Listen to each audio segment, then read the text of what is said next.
kita akan merenungkan satu hal yang hampir semua orang menganggap hal ini sepele.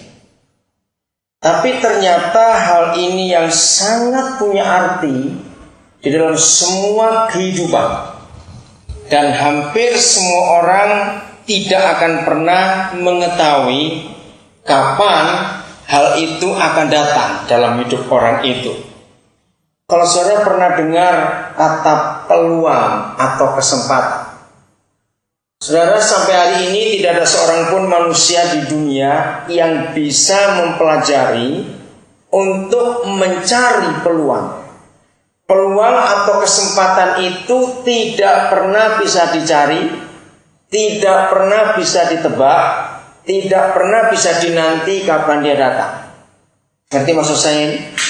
Nah, sejarah mencatat bahwa kesuksesan dari beberapa orang itu karena orang itu mampu menggunakan peluang, bukan mendapatkan peluang.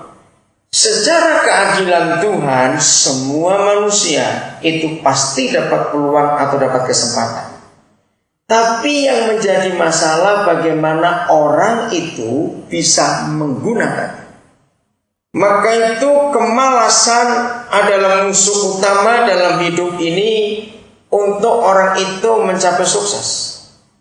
Buanglah dari pikiran kita sebagai orang-orang muda khususnya bahwa sukses itu tidak ditentukan oleh materi. Ini konsep yang penting sekali untuk kita miliki dalam hidup kita. Ya, catat itu orang muda.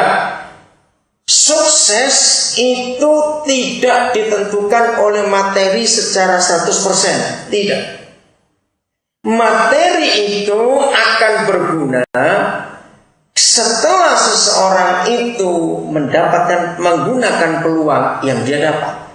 Dan sungguh-sungguh peluang ini hal yang sangat indah. Dan tidak ada seorang pun bisa memintanya, mencarinya, menunggunya. Tidak. Tiba-tiba saja bisa muncul peluang itu dalam hidup ini. Maka itu kita perlu satu hal yang penting untuk hidup ini, supaya setiap peluang atau kesempatan yang ada tidak hilang begitu saja. Mari kita lihat Pengkhotbah pasal 10 ayat yang ke-10. Kita lihat ayat ini. Pengkhotbah pasal yang ke-10 ayat yang ke-10. Nah, peluang itu sangat ditentukan oleh satu yang disebut hikmat. Jika besi menjadi tumpul dan tidak diasah, maka orang harus memperbesar tenaga. Dan inilah wajar atau hukum alam. Kalau seorang menggunakan kapak besi untuk hidup dengan menebang pohon atau apa saja, ini istilah pada zaman dulu sebelum ada teknologi semaju sekarang, maka wajar kalau orang itu memperbesar tenaga atau tambah kekuatan.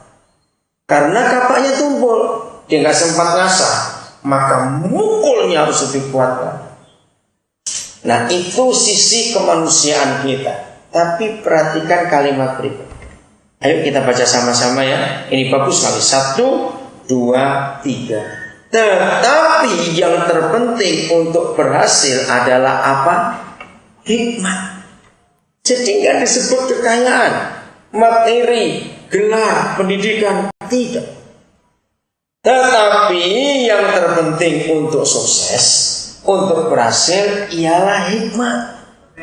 Nanti saudara di rumah baca Amsal pasal 8. Seluruh pasal 8 kitab Amsal itu bisa soal hikmat. Nah, tadi pagi ada seorang dari Sorong SMS saya, tanya, siapa kata aku di pasal 8 kitab Amsal? Karena dia bilang, saya bingung membacanya. Nah, orang ini saya bimbing, saya beritahu pada dia, setiap hari bacalah kitab Amsal seurut tanggal. Hari tanggal 8 baca Amsal 8, pas Amsal hikmat hari ini. Nah, kalau kita membaca Amsal berurutan tanggal, maka Amsal itu hanya 31 pasal. Berarti sebulan habis. Kalau memang sampai 30, ya 31 kita nggak baca. 31 kita baca, ya kan pasal. Nah, saya terangkan jadi hikmat itu disebut kata aku. Karena di Amsal 8 itu suara hikmat itu jadi satu pribadi. Dan itu sungguh luar biasa. Nah, inilah yang dicari oleh dunia. Saya sering memberikan ilustrasi fakta. Kalau saudara senang nonton bola, ya, beda dengan basket, ya, beda sepak bola. Itu tidak ditentukan oleh keahlian pemainnya. Ada sekian persen faktor peluang sangat menentukan tendangan itu masuk atau tidak. Kalau saudara belajar fisika akan ngerti juga.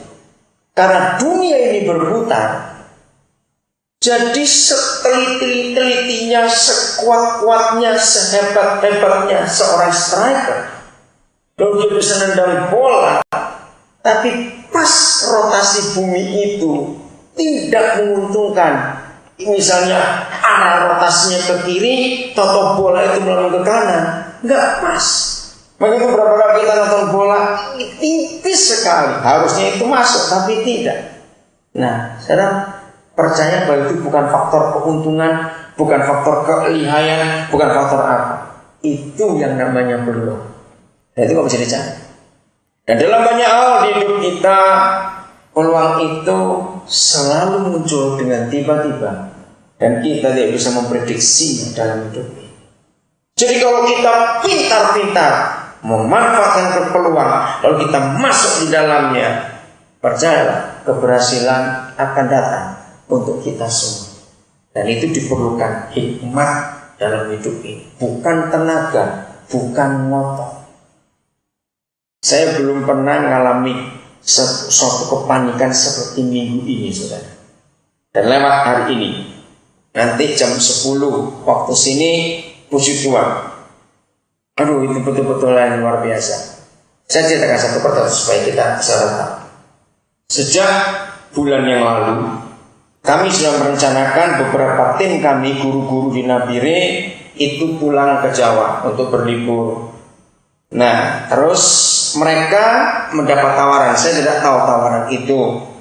Dapat tiket murah terbang dengan pesawat dari Jayapura ke Jakarta. Kalau naik kapal ada 2 jenis kapal. Satu kapal kalau dari Nabire ke Jakarta itu 5 malam saja. Yang kedua itu kapal yang 6 malam 7 hari. Dan memang kami kasihan kalau anak-anak terlalu lama. Jadi dapat tawaran ya, dari Nabire ke Jakarta kapal yang kelas ekonomi itu sudah hampir 1 juta. Saudara bayangkan 6 malam 1 juta. Nah ternyata terbang dari Jayapura ke Jakarta cuma 1.150.000. Nggak milih yang itu loh, cuma berapa jam saja. Cuma masalahnya untuk ke Jayapura harus naik kapal lain lagi. Dari Nabire itu kapal kira-kira 24 jam lah naik kapal itu. Diperhitungkan jadwal kapal itu berangkat tanggal 6 kemarin ini dan tiba tanggal 7. Maka mereka memberi sepaling waktu 1 hari, maka mereka pesan tiket tanggal 8. Waktu saya mau bayar tiket itu, pihak travel memberitahu, Bapak tahu kondisinya ini, bahwa ini tiket promo, jadi kalau tidak dipakai berarti hilang. Ya, kami tahu memang mau berangkat kok, nggak mungkin tidak. Nah, di sini saya merasa baik saya maupun yang lain tidak memikirkan mau bermalam lebih lama. Karena secara logika, kasihan kami, bayangkan 32 orang saudara. 18 dewasa, 14 anak-anak. Kalau 2 malam, repot sekali penginapan di sana. Sampai mau hemat juga mereka nggak mau lama-lama di Jayapura. Hari milih tanggal 8. Udah, tiket sudah dibayar semuanya. Tiba-tiba dapat berita awal minggu ini, kalau kapal yang dari Nabire ke Jayapura itu pasti terlambat karena ada kerusakan mesin. Nah, ini masalah. Langsung kami telepon, ya sudah langsung kan nggak bisa. Wah, kami panik secara manusia, kami panik betul. Udah, terus saya tenangkan mereka. Karena sudah lewat Jakarta pun sampai terus ke Jakarta, Lion Jakarta. Tetap tidak bisa karena ini sudah kondisi. Ya memang kami yang salah. Berusaha. Udah. Nah, hari Kamis, saudara.